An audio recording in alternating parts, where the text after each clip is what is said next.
Okay, as great as radial and gradient filters are, the tools, if I only had one tool that I had to use in Lightroom, it would be the adjustment brush, because it will allow you to paint in all those settings, sharpness, etc., etc., etc., anywhere, and it can be one little dot or it can be a line or a big glob.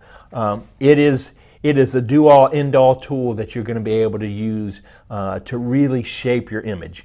And so let's jump in and talk about it. First thing I'm going to do with this is right now I'm looking at this crop, and to be honest, I want to auto straighten it, and then I'm just going to hit return, and that did okay. Let's bring this back over here. To be honest, what I want to do is, there we go, and let's get the elbow back in there. All right. And I don't like that it cut off the hand, but I cut off the hand, so I'm going to bring that up to, yeah, let's do something about like that. All right. It's not perfect, but let's keep rocking and rolling. I'm going to hit auto, and it's already starting to look better.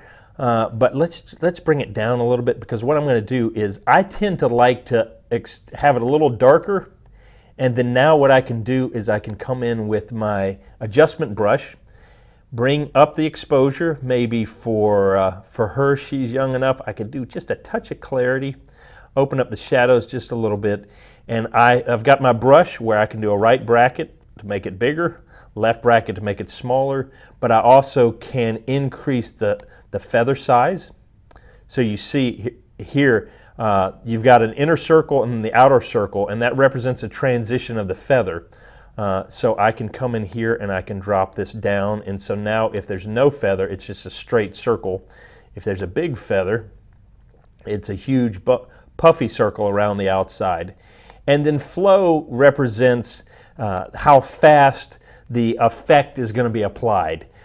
If you're just dealing with exposure, whatever, you can almost think about it like opacity in some senses, but it really affects the speed at which the effect, so that could be sharpness, that could be highlights, shadows, all those things are applied to your image. So the faster the flow, the greater the flow, the faster it just, boom, it all comes out and lays down on top of it. Whereas if you do it lower flow, you kind of have to paint over it several times to get it to work, which means that you can have a lot softer, more finesse with your adjustments. The other thing I would say is pay attention to auto mask. What auto mask does is it allows you to turn this on so that it's going to find the edges and not, for instance, if I want to apply this, let's say I want to add, if I'm going to work on her hair, maybe crank up the clarity, I want to give that a little bit more of a funkiness to it. As long as I keep that little plus symbol from going out of her hair, it's just going to really affect her hair and not get into any other places. It's going to try to figure it out and only adjust her hair. So look, we can show the mask overlay, and it just stayed within her hair. Whereas if I did it without the auto mask, it would just paint wherever I go, and it would hit her forehead and start blending into her glasses. So turning on auto mask really saves you a lot of work, because it does a lot of the heavy lifting for you. Okay, so I tweaked her hair somewhat. How about we do this now? I'm going to drop back down the clarity, but I want to lighten up her face too. So now I'm just going to paint in here. And here's the thing. The nice thing is that I come in here and I do this, and it automatically looks a little too hot. So I can now, after the fact, dial it back down. So I'm just giving it a bit of a touch, and just dialing it back down afterwards. You can see exactly where I painted right there. Oh, here's the thing. What happened was I thought I was creating a new brush, and that's what I should have done. So what I'm going to do is I'm going to undo this so that it's just the hair. Now I'm going to come over and click New, and I'm going to start a new one right in here on her face and just her torso here, so that when I make an adjustment on one, I don't affect the other one. Let's get rid of the clarity. We don't need the clarity. As a matter of fact, I can go a little bit soft on here to kind of give her a little bit of a glow. But so now you see I'm just affecting her with the exposure, and actually I just want to tweak the shadows a little bit to open her up just a touch. And you see how powerful that is. I'm now making adjustments just to the one area that I want to. And with the auto mask, it makes it super easy. For instance, this bright armband here, I want to do a new, and I want to lower the brightness of that armband a little bit. Let's drop down the clarity.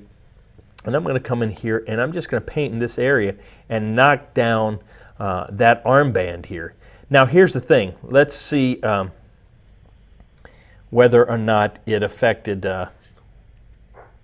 Yeah, see, it blended over into the background because there wasn't enough contrast between the armband and the background area. So you got to watch out for that a little bit with your auto mask.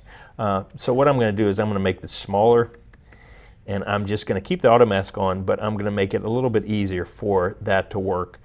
And so what I can do now is I can come back in and decide, I had the shadows opened up a little, made it look a little funky. I'm just going to brighten it up just a little bit. Come on. And there we go, a little bit like that. You've got total control. I can even do a new one. And let's drop, no, come on, I said new. Let's undo, new.